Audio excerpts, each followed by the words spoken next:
अच्छा, इसके ऊपर सब तरह के न्यूमेरिकल आते हैं। For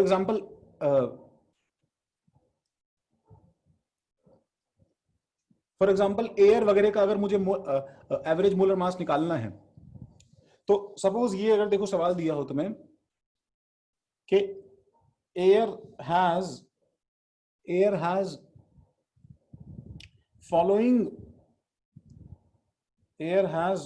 following molar composition. Air has following molar composition.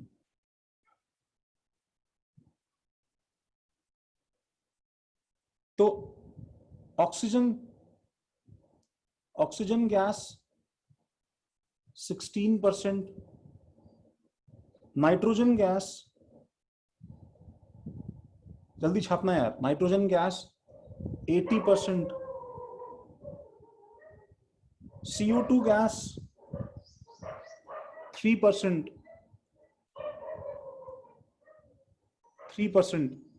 and SO2 gas 1%.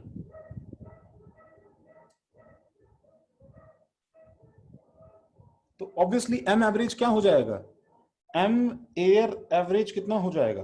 तो टोटल मास निकालना है तो मैं अज्यूम कर लूंगा टोटल मोल्स कितने हैं, बताओ भाई टोटल मोल्स कितने हैं, 100 मोल्स हैं, तो ये हो जाएगा 16 इंटू O2 का वेट 32 प्लस 80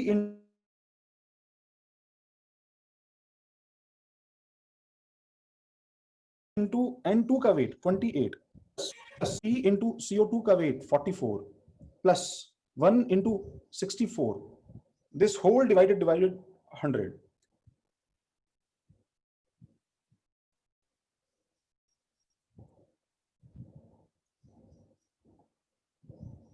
ट्वेंटी 29.48 इससे आंसर निकल के आता है।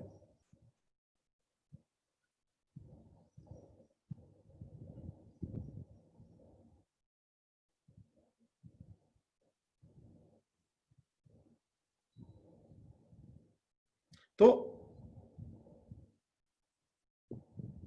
मैं नेक्स्ट पेज पे जा रहा हूं, और इसी तरह से अगर हमारे पास में भाई जैसे हमारे पास में एवरेज एटॉमिक मास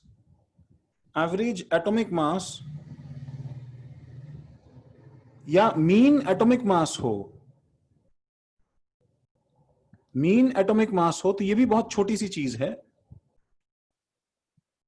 जिसके अंदर कुछ ऐसा हिसाब किताब रहता है। देखो कि जैसे कार्बन है हमारे पास में, तो तुम नेचर से जब भी कार्बन लोगे तो कार्बन का जो भी तुम प्योर सैंपल लोगे, सुनो, तो उसके अंदर जो कार्बन के एटम्स रहते हैं उसमें कुछ ऐसा रेशियो मेंटेन रहता है कि हर 100 C12 एटम्स के बाद में एक जो है हमारे पास में C13 आ जाता है। तो इतने C12 हमारे पास में है, उसमें से फिर एक C13 आ जाएगा, फिर हमारे पास बाकी जो है C12 रहेंगे, इतने सारे C12 रहेंगे, उसके अंदर से फिर क्या होगा हमारे पास में, ठीक है, एक जो है वो C13 आ जाएगा। तो जब ये कार्बन कुछ भी रिएक्शन करता है C+O2 से CO2, तो इस CO2 के अंदर भी सेम रेशियो होल्ड करता है,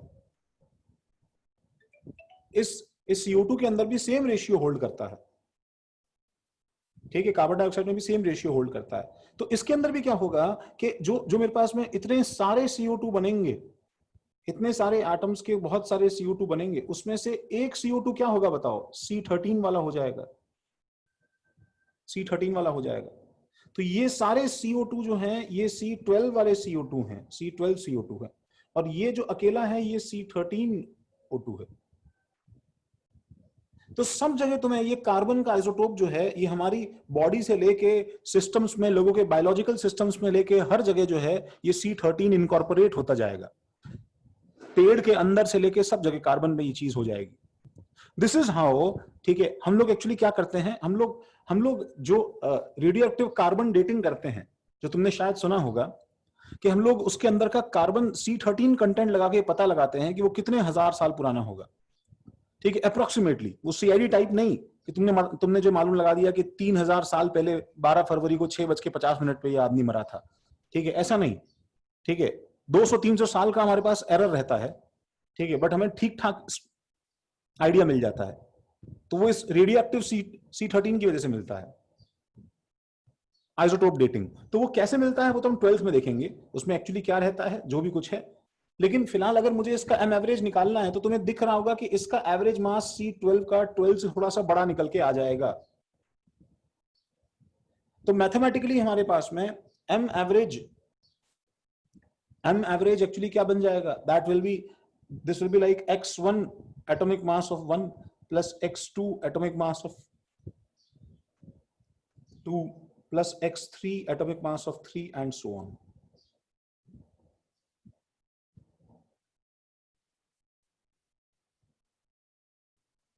ठीक है, क्या है भाई, percentage yield also this ratio is conserve. हाँ हाँ हाँ, क्योंकि क्योंकि सुनो, केमिकली C13 और C12 जो है दोनों सेम है, उनका जो वे ऑफ रिएक्शन है सब कुछ सेम रहता है। डायपोल कॉन्सेप्ट कहां से आ गया अर्नव अभी, डायपोल क्यों करना है हमको अभी Arnav?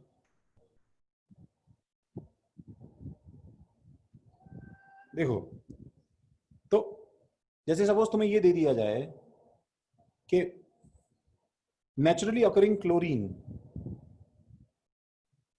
naturally occurring chlorine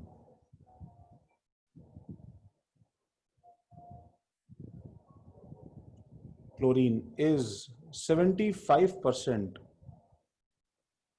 Cl35, ठीक है, एंड 25% Cl37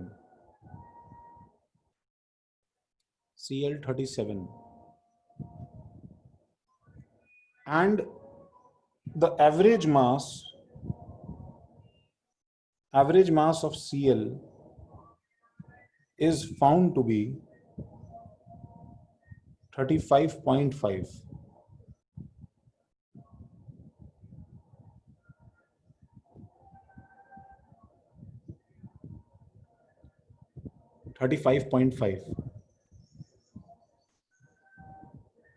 मैंने तो आंसर ही लिख दिया, तुम्हें निकालना था ये। Is found to be what? हाँ शौनक, x1 x2 क्या है गाइस, x1 x2 ये जो पीछे लिखा था ये देख नहीं रहे क्या यार?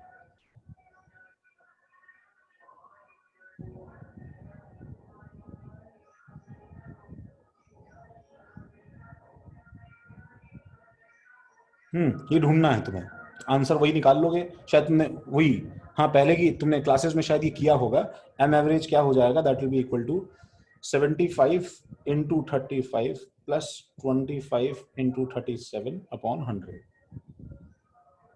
ये 35.5 निकल के आता है। ऐसा कुछ एम एवरेज है तो हम कर सकते हैं।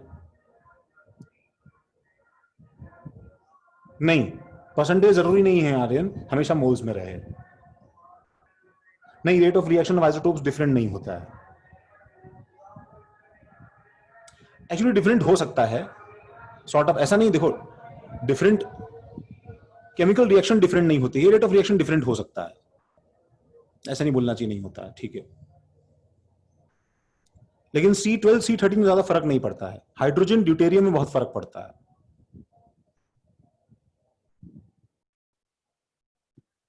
ये लिखा सबने?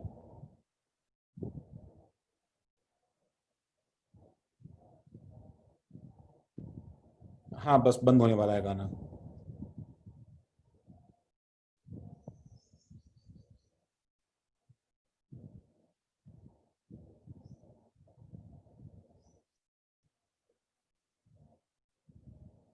अगर अगर परसेंटेज बाय मास दिया रहता, सुनो मैं नेक्स्ट पेज पे जाता हूं, देखो ये परसेंटेज बाय मोल्स है, ये परसेंटेज बाय मोल्स है। अगर परसेंटेज बाय मास होता तो हम लोग क्या कर रहे होते, तो हम लोग कुछ ऐसा कर रहे होते ना गाइज, ठीक है। If same problem would have been, ये लिख लो, would have been percentage by mass, तो तुम क्या अज्यूम करते गाइस? तो भाई तुम टोटल मास क्या अज्यूम करते हो उस केस में बताओ? जैसे तुम प्रीवियस केस में टोटल मोल्स 100 करते थे, वैसे यहाँ पे टोटल मास तुम क्या अज्यूम करते? 100 ग्राम। तो मैं total mass equal to 100 gram assume करता और मैं फिर एम एवरेज निकालता, तो मैं क्या लिखता बताओ? जैसे पिछले केस में हम टोटल मोल्स नीचे 100 रखते थे, ऊपर हम लोग कैलकुलेट करते थे। अब की बार क्या होगा? ऊपर 100 रखा जाएगा 100 ग्राम, नीचे मोल्स कैलकुलेट किए जाएंगे, टू बी कैलकुलेटेड।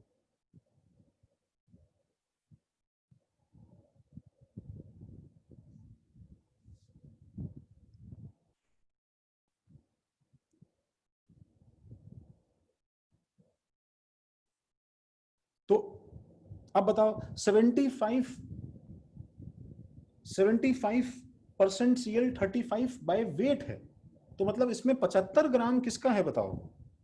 75 ग्राम किसका है? Cl 35 का है। और 25 ग्राम किसका है?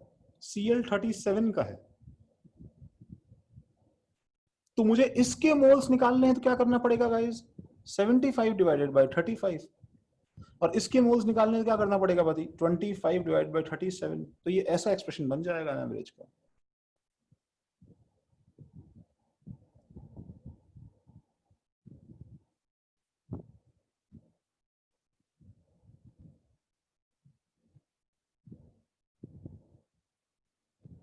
सबने छापा ये? इसको मोल में नोट करना भाई।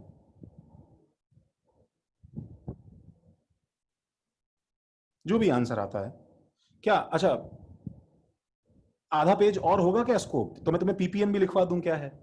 बहुत सिंपल सी चीज है।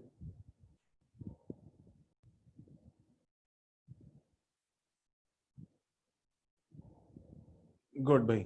देखो क्या हुआ अभी, प्रीवियस स्लाइड जल्दी देखो भाई।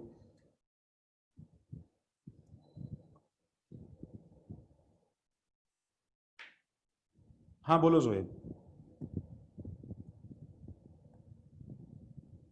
सर हम लोग ऐसा कर सकते हैं कि इधर 75% 25% दिया था, तो उसको सिंपलेस्ट रेशियो में कन्वर्ट कर दे, तो 3 हाँ कर एटम्स सकते और हैं। 1 एटम कर ले, और वो 3 into 35 plus 1 into 37 divided by 4। हाँ हाँ कर सकते हैं, बिल्कुल कर सकते हैं। ओके।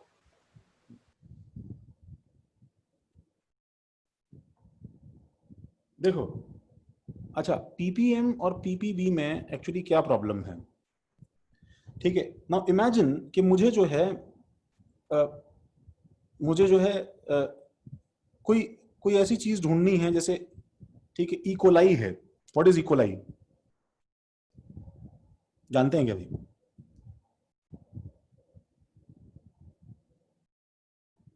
कुछ है, that is like literally shit है। ठीक है, हाँ। तो अब मुझे अ, तो भाई इकोलाई इन वाटर देखना है मुझे। जो वाटर सप्लाई होता है उसमें मुझे एक्चुअली ये चीज चेक करनी है। हाँ सही बात है, सही बात है, बिल्कुल। Drinking water. ठीक है, तो वो जो इकोलाई ड्रिंकिंग वाटर में रहता है, तो मुझे इसका जो कॉन्सेंट्रेशन देखना है। तो मैं तुमसे, तुम्हें क्या लगता है, मैं इसको मोलारिटी में एक्सप्रेस करूंगा क्या?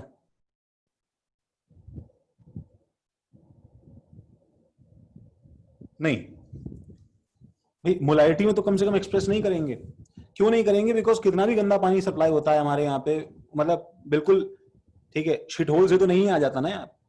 तो इट्स लाइक अगर ये अगर मेरे पास में ड्रिंकिंग वाटर है, ठीक है कुछ, है कुछ बच्चे जिन्हें जिन्हें जिन्हें नहीं पता है वो गूगल करके सर्च करें। ठीक है, अब मान लो कुछ भी शिटी है ये, तो सपोज अगर ये मेरे पास में ड्रिंकिंग वाटर है, ड्रिंकिंग वाटर है, तो इस ड्रिंकिंग वाटर के अंदर क्या है हमारे पास में? ठीक है, हमारे पास में इतने इतने सारे ड्रिंकिंग वाटर के अंदर, ठीक है, थोड़ा सा मेरे पास में क्या है, ये इकोलाई। ठीक है, इकोलाई बैक्टीरिया है, बहुत कम इकोलाई बैक्टीरिया है। ठीक है, ये एक और दो। तो इनका जो कॉन्सेंट्रेशन है that is so low concentration है इनका, कि अगर तुम इसे नॉर्मल मोलारिटी के कॉन्सेंट्रेशन टर्म्स में एक्सप्रेस करोगे, तो it will come out to be like 0.00000, ठीक है, 167 मोलर, ऐसे कुछ निकल के आएगा। दैट इज लाइक अगेन, जैसे एटॉमिक मास को ग्राम में एक्सप्रेस करना इनकन्वीनियंट है, वैसे इतने लो कॉन्सेंट्रेशन को एक्सप्रेस करना इनकन्वीनियंट है हमारे पास में, समझ रहे हो? ठीक है, lead PB in drinking water, ऐसी चीजें जिनका कॉन्सेंट्रेशन बहुत कम रहता है, इनको डायरेक्टली मोलैरिटी में हंट करना बहुत ही इनकन्वीनियंट है। हाँ हाँ, सही बात है भाई, यस राधिका। तो इसलिए हम लोग क्या करते हैं, हम लोग पार्ट्स पर मिलियन, देखो कैसे कैसे इसको डिफाइन करते हैं, उसका लॉजिक क्या है डिफाइन करने का, कि भाई इसका नंबर सिग्निफिकेंट कब बनेगा बच्चों, इसका नंबर जो है ये सिग्निफिकेंट कब बनेगा, when will it be significant, जब तुम अमाउंट ऑफ वाटर जो है वो इतना ज्यादा ले लो। देखो अमाउंट ऑफ वाटर अगर तुम इतना ज्यादा ले लोगे, ठीक है, कि उसके अंदर इतने सारे पानी के अंदर क्या होगा बताओ, काउंटिंग जो है इक्वल आई की वो सिग्निफिकेंट होनी शुरू हो जाएगी, काउंटिंग इक्वल आई की सिग्निफिकेंट होनी शुरू हो जाएगी। तो अब जो इक्वल आई काउंट करोगे तुम, तो इसके अंदर इसके अंदर इसके अंदर इसके अंदर इसके अंदर, तो तुम्हारे पास में ठीक ठाक अमाउंट ऑफ इक्वल आई आएगा। तो वो नंबर जो है उसको एक्सप्रेस करने के चक्कर में हम लोग को ये टर्म डिफाइन करना पड़ा। कौन सा टर्म डिफाइन करना पड़ा? पीपीएम, हमें पीपीएम डिफाइन करना पड़ा, ठीक है। तो व्हाट इज पीपीएम? ठीक है, पीपीएम सिंपली मींस पार्ट्स पर मिलियन। ये इसके शॉर्टकट का, पहले तो ये इसके एब्रिविएशन टाइप है, पार्ट्स पर मिलियन, ठीक है। और इसका बहुत ही सिंपल सा मतलब है कि how many parts of desired solute, how many parts of desired solute, जिसका तुम कंसंट्रेशन ढूंढना चाहते हो, desired solute is present in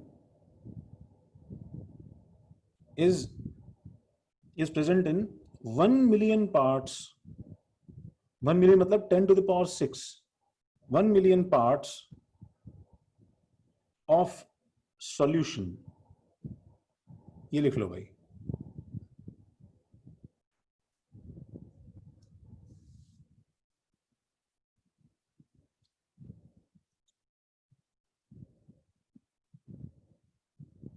तो पहली चीज, इट इज यूज्ड फॉर, बोलो भाई क्या, किसके लिए यूज होता है ये? हाँ Parth, it is used for, हाँ पार्ट्स नहीं, पार्ट्स मोल नहीं होते हैं। इट इज यूज्ड फॉर, अरे नहीं यार, it is used for very dilute solutions. अरे ये तो समझो, very dilute solutions. Normal solution में यूज करोगे तो पीपीएम का नंबर बहुत ह्यूज निकल के आ जाएगा।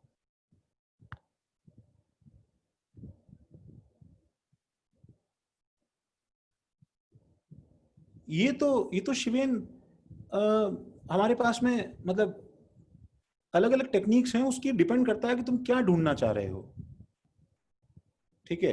एक सर्टेन लिमिट से नीचे तो शायद हम ढूंढ भी नहीं सकते, बट स्टिल वो लिमिट इतनी सिग्निफिकेंट होती है कि हमारे मेथड्स उसको पकड़ लेते हैं। ऐसा नहीं है कि हमने बिल्कुल एक एक मॉलिक्यूल तक ढूंढ के निकाल लिया है, बट ठीक है, ठीक है। तो it is used for very dilute solutions. Second चीज सुनो कि पीपीएम में पार्ट्स पर मिलियन में, parts by default means, parts by default mean क्या? हेलो, मीन क्या? Mean weight in grams. अरे बाप रे मनीष, इतनी देर डिस्कनेक्ट हो गए।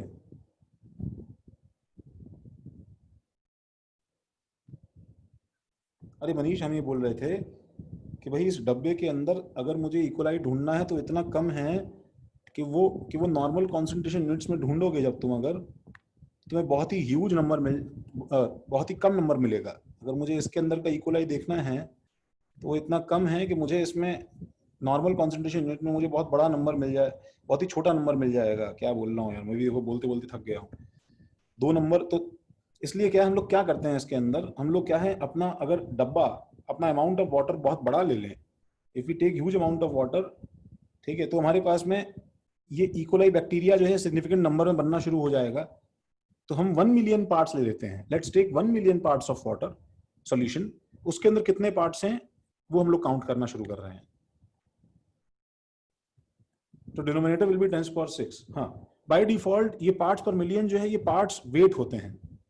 तो इसका देखो, इसका इसका जो है मीनिंग क्या बन जाएगा, तो इसका मीनिंग बन जाएगा दिस मीन्स देखो 2 ppm सॉल्यूशन अगर मेरे पास में है तो 2 ppm सॉल्यूशन मीन्स क्या, बोलो, दैट 2 ग्राम ऑफ क्या solute, 2 gram of solute is mixed in 2 gram of solute is mixed in 10⁶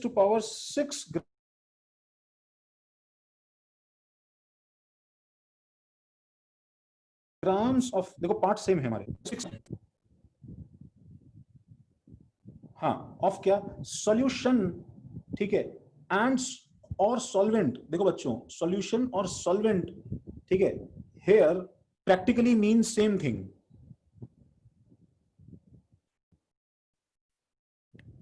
हाँ, अभी लैग नहीं होगा, देखो एक बार,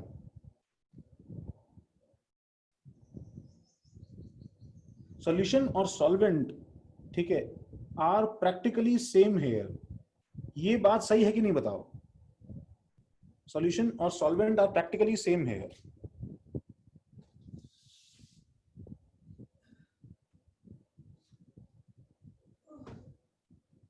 हाँ, 10⁶ है भाई,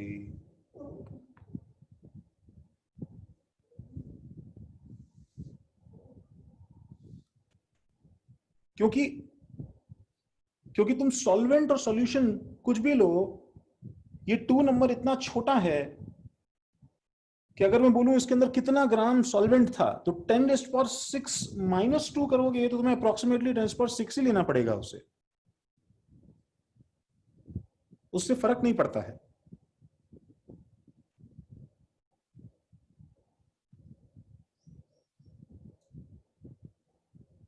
और यहां पे एक छोटा सा देखो, एक एडिशनल एक चेंज लोग कर देते हैं, देखो वो चेंज क्या है कि since solutions are very dilute, बहुत ज्यादा डाइल्यूट हैं guys, solutions are very dilute,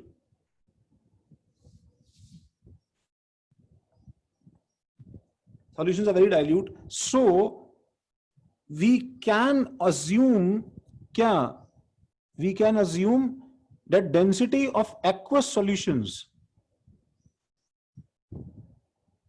is same as density of water,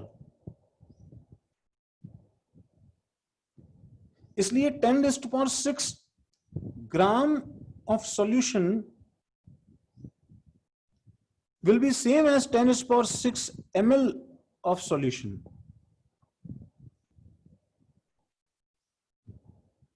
ये हम लोग सारे कन्वर्जन में पीपीएम के साथ में अज्यूम कर सकते हैं।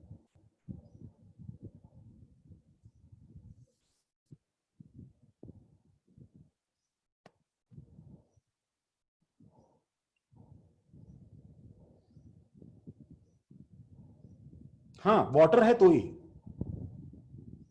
वाटर है तो ही, तभी, बिना वाटर के नहीं।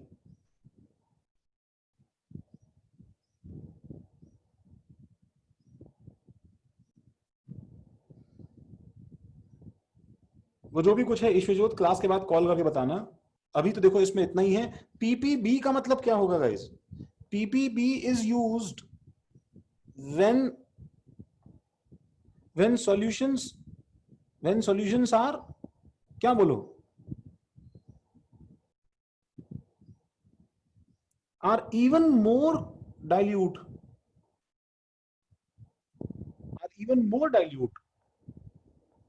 for ppm to be used।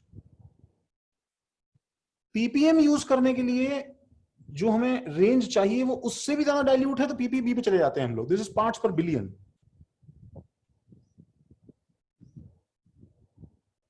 बस वो सेम चीज है।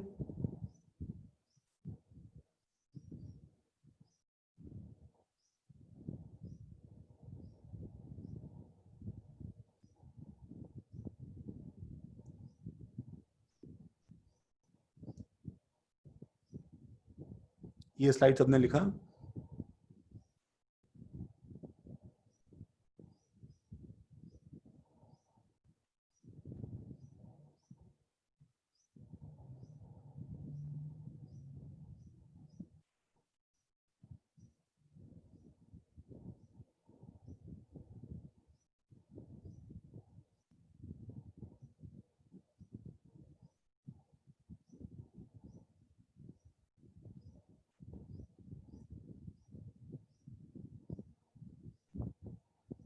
और ये सब सेंटेंसेस तुम्हें देखो और भी मिल जाएंगे कि शायद तुमने एनकाउंटर किए हो, नहीं किए हो तुम लिख सकते हो कि फॉर वेरी डाइल्यूट सॉल्यूशंस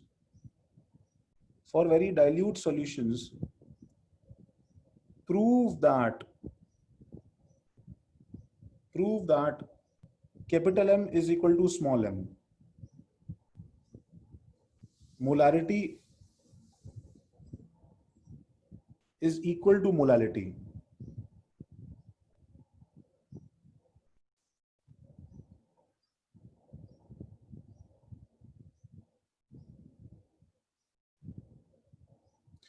जैसे ये सब प्रूव करना है for very dilute aqueous solutions. I am sorry, हाँ पार्थ।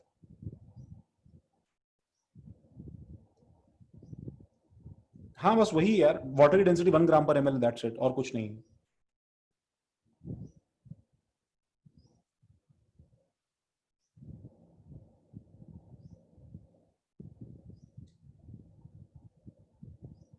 बिकॉज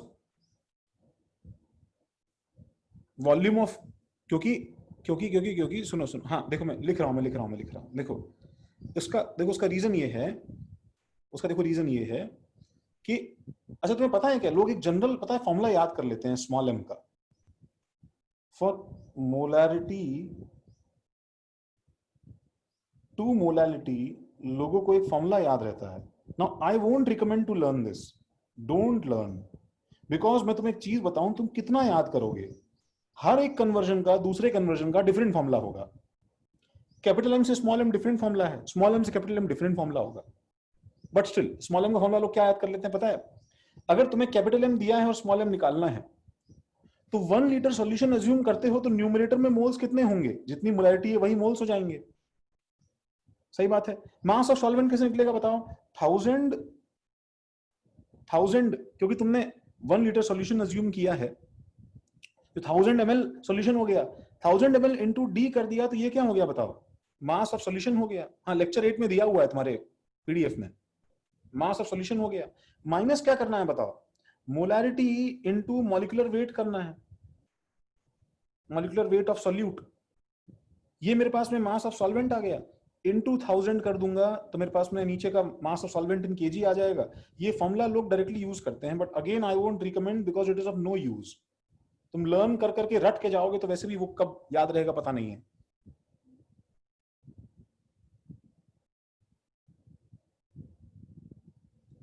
तो हम लोग ये बोल रहे हैं क्योंकि बहुत ज्यादा डाइल्यूट सॉल्यूशन है,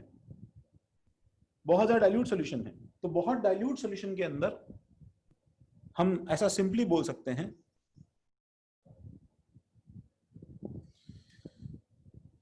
क्या बोल रहे हो Guru sir said that for STP we have to use 22.7 and for NTP we have to use 22.4। उल्टा बोल रहे होगे बेटा, एसटीपी के लिए भी 22.4 यूज करना होगा ना। हाँ एनटीपी जो है ना, तो तुम्हारे ये मोल कॉन्सेप्ट के लेक्चर नोट में था ना एनटीपी क्या होता है तरुण।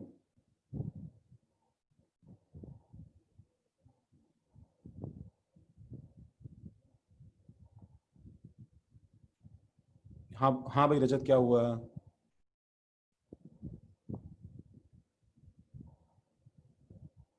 सर आपने जो ऊपर की स्टेटमेंट में लिखा है D of aqueous solution equals to D of water, तो वो डेंसिटी है क्या? क्या लिखा है? डी ऑफ यहाँ एक्वस कहाँ पे? ऊपर हाँ एकदम इस पेज हाँ हाँ डेंसिटी है। हाँ और हाँ, सर जो आपने फॉर्मूला लिखा है वो मोलालिटी टू मोलारिटी होना चाहिए ना, क्योंकि आपने एम लिखा है शायद पहले। नहीं, ओके, कुछ नहीं सर। सही लिखा है, सही लिखा है, वो सही लिखा है। ठीक है। Okay sir. हाँ भाई, हाँ हाँ बोलो। हाँ भाई, क्या बताओ भाई, क्या हो गया? 22.7 22, क्या कंफ्यूजन है बताओ? 22.7 यूज करना चाहिए, सर ने बोला एसटीपी के लिए। अरे तुम लोगों ने गलत सुना होगा भैया।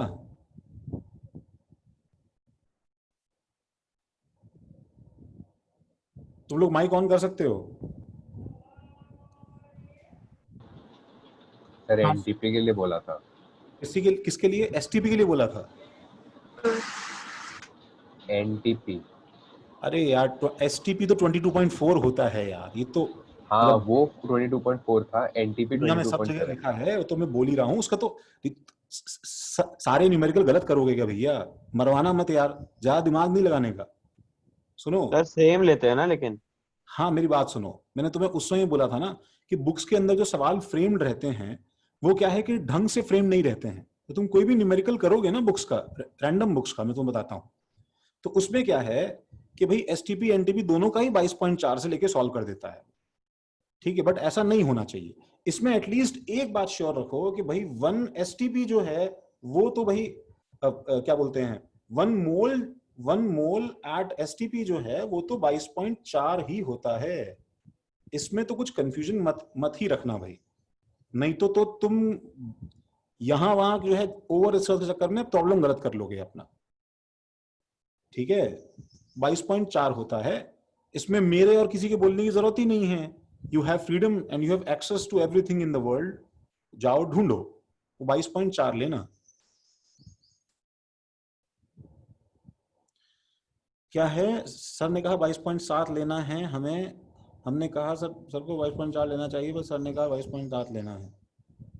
ओके, एनटीपी 24, क्या कंफ्यूजन चल रहा है यार, आई डोंट नो। अच्छा सर अच्छा, जो भी है 22.4 ही लेना पड़ेगा ना। वही हाँ सर, हमें तो सब सेम ही लेना। अरे सुनो भाई नहीं यार, सर। प्लीज सुनो, no confusion at all. STP को 22.4 लेना गाइस प्लीज।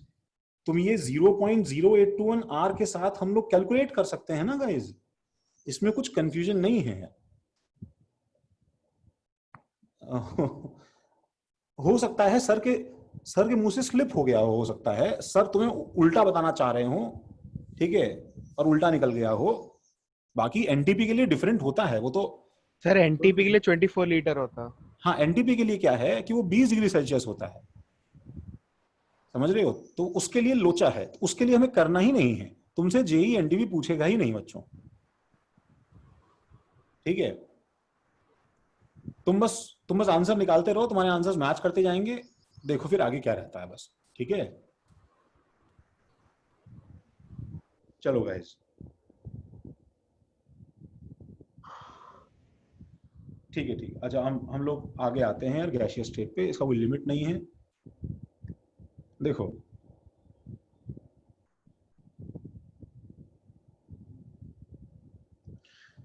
तो तो भाई इसके अंदर क्या है, हम लोग जो अभी देखने वाले हैं सुनो, वो एक्चुअली क्या है,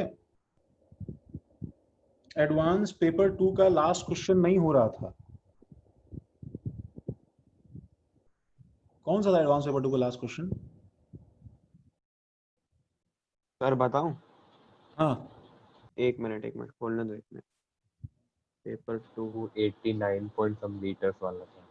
अरे वो तो मैंने सॉल्यूशन ग्रुप पे डाला था ना।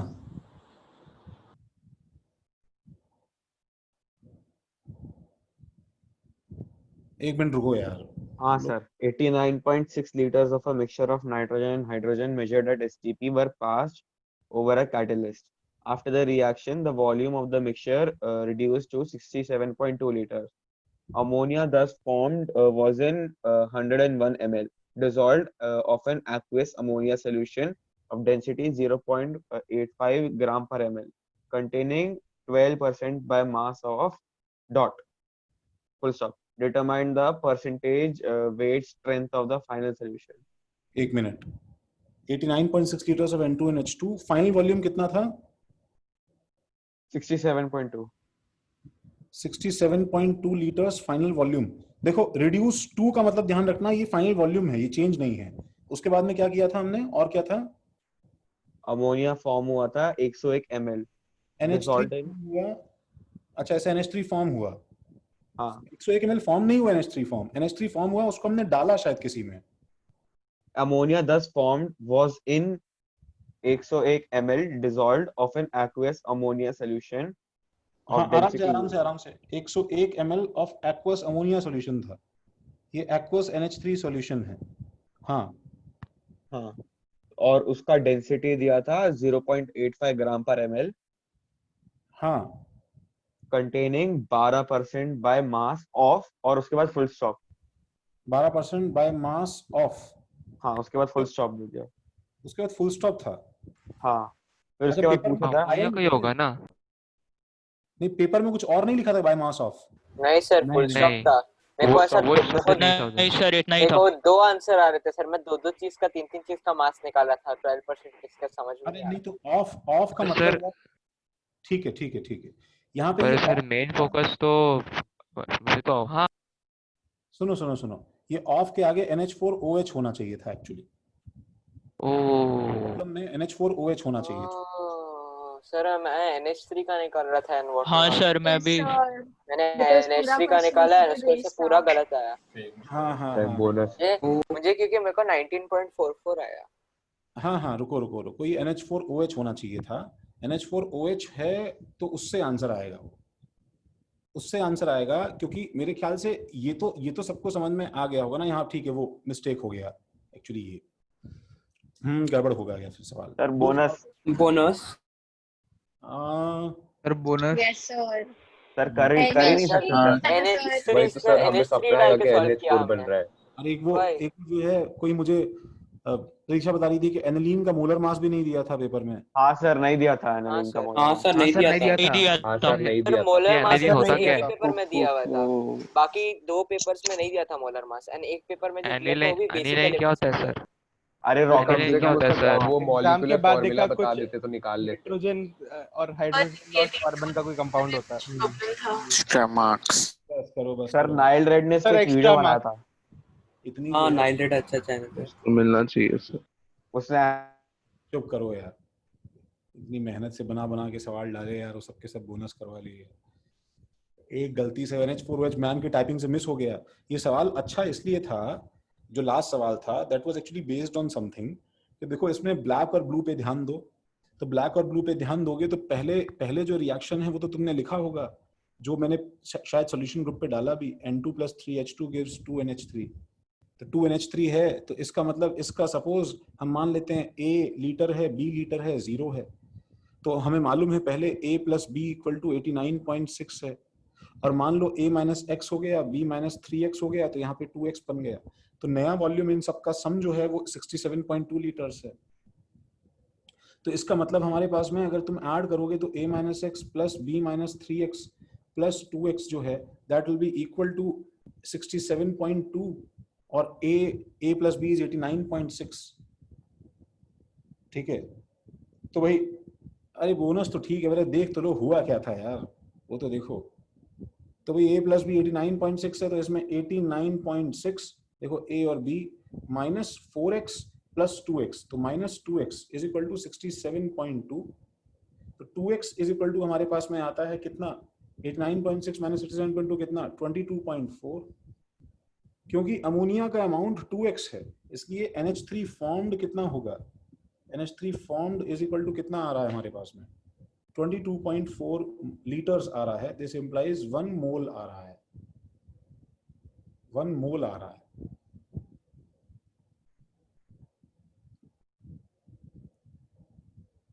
तो 1 मोल जो हमारे पास में आ रहा है अमोनिया, तो इसको 1 मोल को हमने इसमें डाला, 1 मोल को हमने इसमें डाला, तो इसमें नई रिएक्शन क्या हो रही है गाइस पता है, NH3 + H2O, ये देखो, ये ब्लैक NH3 इसमें जाता है और इसके अंदर जो ऑलरेडी H2O प्रेजेंट है उससे रिएक्ट करके क्या बनाता है, NH4OH बनाता है। तो ये मिक्सचर है एक्चुअली किसका, NH4OH जो है ये मिक्सचर है इसका पानी और न्यू NH3 का मिक्सचर है। और इसमें ऑलरेडी कौन सा NH4OH प्रेजेंट है जो कंप्लीटली ब्लू है, पहले से प्रेजेंट है।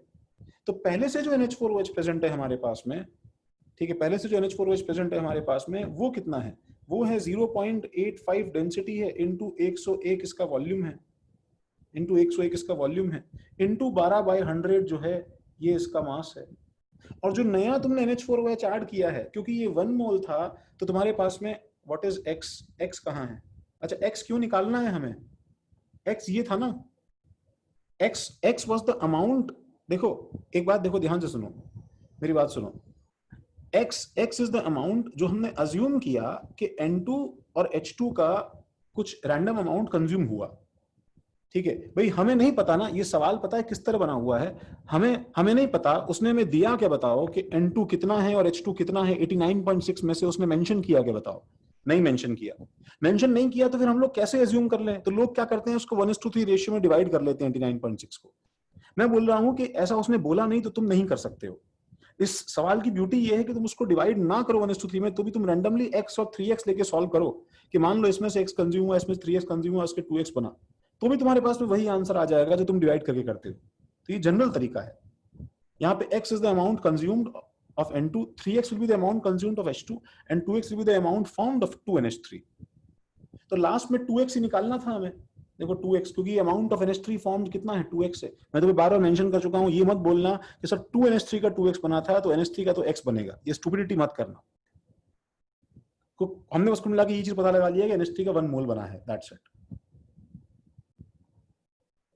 तो जो 1 मोल बना NH3 का, जब मैं NH3 का 1 मोल का मास H2 में जोड़ूंगा तो मेरे पास में इसका मास कितना निकल के आएगा गाइस, इसका मास निकल के आएगा, NH4OH का मास कितना निकल के आएगा, 35 निकल के आएगा। तो 35 जो है वो ये मास और ये old mass upon total mass of solution कितना होगा, टोटल मास ऑफ सॉल्यूशन होगा जो पहले से हमारे पास में 101, जो हमारे पास में पहले से 101 ml था इंटू 0.85 था, इंटू 0.85 था, ये प्रीवियस मास है, प्लस हमने बाहर से कितना मास ऐड किया भाई, हमने बाहर से 17 ऐड किया। इस सवाल की ब्यूटी देखो यहाँ पे क्या है कि नीचे डिनोमिनेटर में जो नया मास ऐड हो रहा है वो कितना मास ऐड हो रहा है, 17, लेकिन ऊपर न्यूमिनेटर में जो नया NH4OH का मास ऐड हो रहा है वो कितना मास ऐड हो रहा है, 35।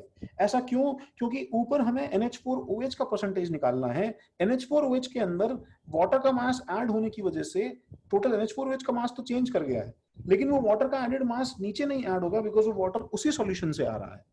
ये समझ रहे हो क्या, इनटू 100 हमारा आंसर है।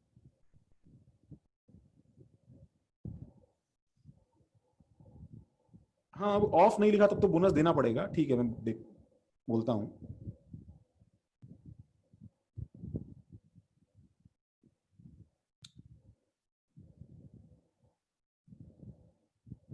मैं एक बार रिपीट कर रहा हूं, लास्ट का पार्ट ये बोल रहा है कि तुम्हें NH4OH का परसेंटेज निकालना है, लेकिन तुमने बीकर में जो डाला वो सिर्फ NH3 डाला। जब तुमने सिर्फ NH3 डाला, मुझे बताओ जो बीकर का मास इंक्रीज हुआ, मास इंक्रीज हुआ वो सिर्फ NH3 की वजह से इंक्रीज हुआ, वो कितना इंक्रीज हुआ, 17। लेकिन तुम्हें निकालना NH4OH का परसेंटेज है, NH4OH का परसेंटेज है। ये रिएक्शन जो है जिसमें जो बाहर से NH3 आता है, ये अंदर के जो पानी है, जो उसके बीकर के अंदर पानी है, ये उस पानी से ही रिएक्ट करके, ये उस पानी से ही रिएक्ट करके जो है ये एक्चुअली NH4OH बना देता है, ठीक है। ये और ये कोई रिएक्शन नहीं है, ये तो मैंने बस लिखा है, ये तो मैंने बस ऐसे ही लिखा है कि ये प्रीवियसली NH4OH जो ऑलरेडी प्रेजेंट है वो ये है।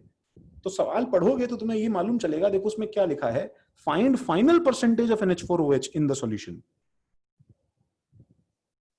तो फाइनल परसेंटेज में जो पहले से NH4OH है प्रेजेंट वो तो आएगा ही, साथ में हमारे पास में ये भी ऐड करना पड़ेगा ना उसके अंदर जो नया बना है, और जो नया बना है उसके अंदर बाहर के NH3 और अंदर के वाटर का कंट्रीब्यूशन से मिक्सचर बनने की बात हो रही है। समझा क्या भाई?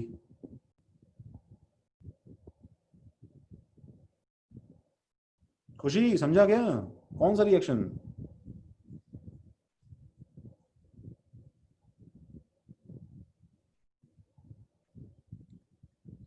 हाँ, क्या बोल रहे हो?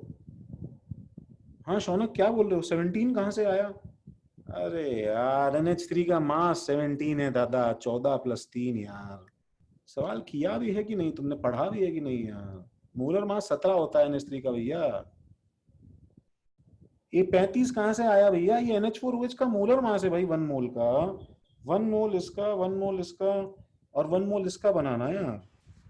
देखो गाइस, मेरे क्लास का स्टार्टिंग का 20 मिनट तुम टाइम पास करते हो, ठीक है? आधा घंटे से पौना घंटा सारा क्लास का टाइम तुमने मेरा जो है इसमें वेस्ट किया है। तुम्हें सब चिट चैट भी करना है, गप भी मारना है, ठीक है, मजे भी करने हैं, और फिर समझ में भी नहीं आता है। सब चीजें कैसे होंगी यार? आखिर मेरा पोर्शन तो रह गया ना यार, एज इट इज।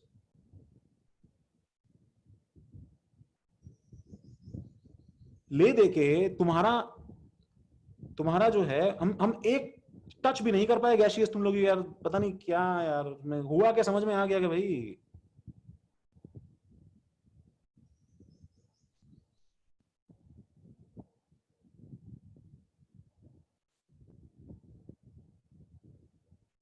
चलो अब क्या स्टार्ट करूं यार मैं गैसियस। चलो ठीक है, चलो मैं क्लास ओवर करता हूं भाई। बिना मतलब में यार हमारा जो है छुट्टी, और ले दे के जो है, खाली ले दे के बाद तुम्हारी छुट्टी की हो जाती है। अजीब बेवकूफी है उत्कर्ष। मैं तुम्हें डांट रहा हूँ कि कुछ हो ही नहीं रहा है, तुम बोल रहे हो छुट्टी कब मिलेगी सर। मतलब अजीब बेशरम आदमी हो मतलब तुम।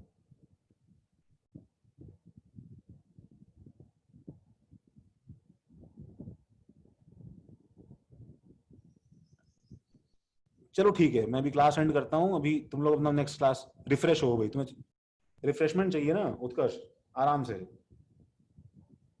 टाइम ही नहीं बचाना यार।